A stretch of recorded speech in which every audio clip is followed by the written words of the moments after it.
All right, so what are me and the dogs doing right here? I was just at Kroger. I got a bunch of ground beef. It's on sale. $5 for a pound of ground beef, ground chuck. $5. These Schweids and Sons, 20% off. $8 on a premium cut that's already cut up for there, and that's 20 ounces.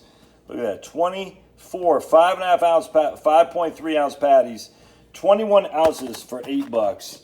And I'm loading up on ground beef, as you can see. And what I'm doing here is, you can see I'm shuffling through my old beef.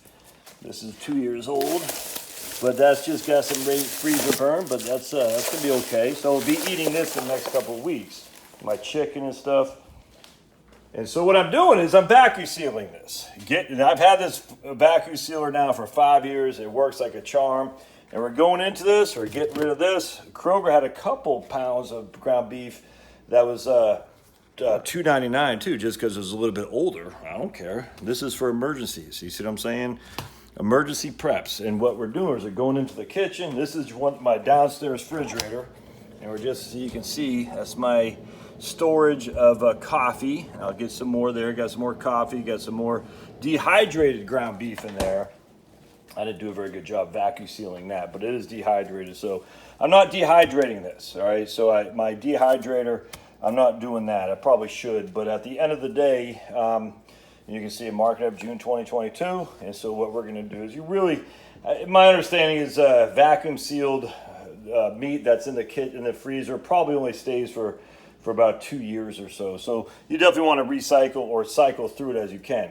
Anyway, the point being is you got this vacuum sealer, you got cheap ground beef, you put it in the vacuum sealer, you get the oxygen out, and you can see here, it's just like that, and you put it in your freezer, all right? And that will cover you for a couple years of issue. Now, why do we do this? Well, it's pretty simple, my friends. We're having an emergency crisis on energy in Europe. All right, Germany is the fourth largest economy in the world. It doesn't have any gas. It's Russia's shutting it out, and rightly so. Germany's freaking screwed the pooch, man, or whatever it's called, screwed the hooch. And you play stupid games, you win stupid prizes, and that's what happens when you elect greenies to run your show. That the greenies don't know what the hell they're doing. Oh, let's just get Finney out here. All right, well, we'll keep talking. So it sucks to be Germany, but that's on them. Unfortunately, it's not just on them. It's on all of us. Why? Can I make this go back? No, I guess I can't. Because Germany is a huge economic powerhouse. As Germany goes, does the rest of the world go? Not necessarily, but if you think Germany, we're immune from Germany's idiocy, you're crazy. And don't forget, Germany is the fourth largest economy in the world. But it's also part of the EU, which is the third largest economy in the world. I think the EU is. So it's China, it's US, China, EU, Japan, I think. Something like that. But anyway, it doesn't matter. I mean, these are huge economies. Now, China, the only reason they're so big is because they got so many people. So everyone's like, China's overtaking us. I'm not worried about that at all. Anyway, the point being, my friends, is that when you have no energy, you got no natural gas, you're ramping up the coal-fired plants in Germany. You think they can just turn it on and turn it off and everything's back to hunky-dory? Do you think Russia knows they don't have them up against a barrel? Do you think the rest of the EU knows this? How do you get the fertilizer here in the United States? It's from freaking Russia. It's from Ukraine. So Russia right now, basically Kaliningrad is under siege from Lithuania and the rest of the EU. All right, you know what under siege means? That's what they did in Vicksburg. That's what they've done all over the place when it comes to various wars. The EU is ramping up their war against Russia. Now, you can say Russia's no innocent victim. I don't care. This is a fact. What's happening? These are a fact. Wars create scarcity. Wars create scarcity of the most luxurious products that you've come to love and expect to be in your grocery. Meat in particular.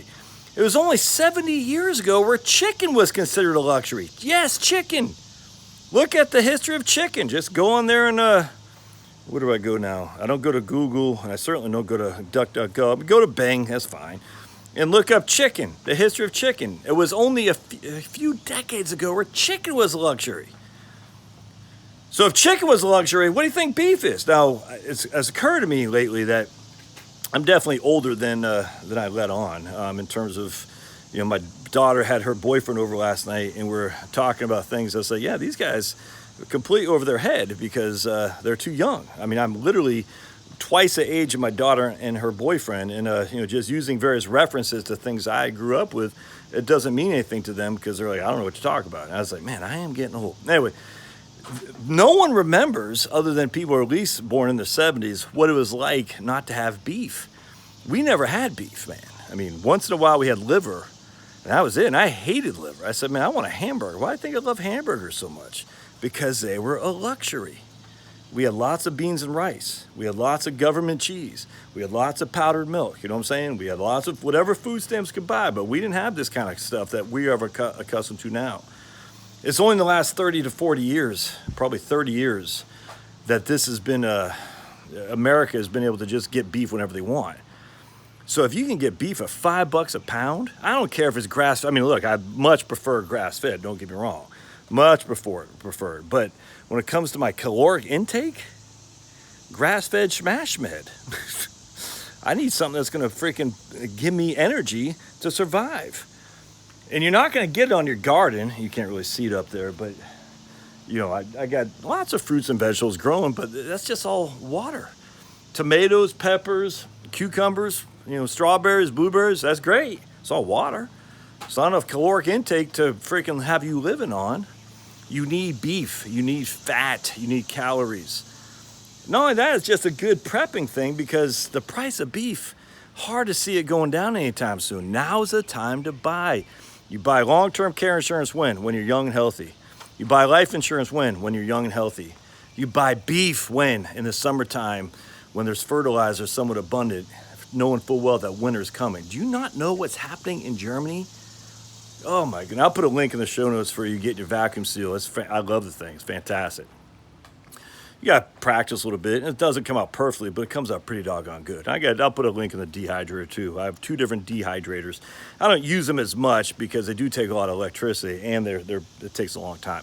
But you can dehydrate in Ninja Foodie, by the way. Maybe we'll try that actually. That might not be a bad idea. Try dehydrating some beef in my Ninja Foodie. Ooh, that's a pretty good idea. Anyway, you better be prepared while the getting's good. And you better recognize beef. If you can get it on sale and not load up, I don't get it. All right, love to hear your thoughts. We'll see you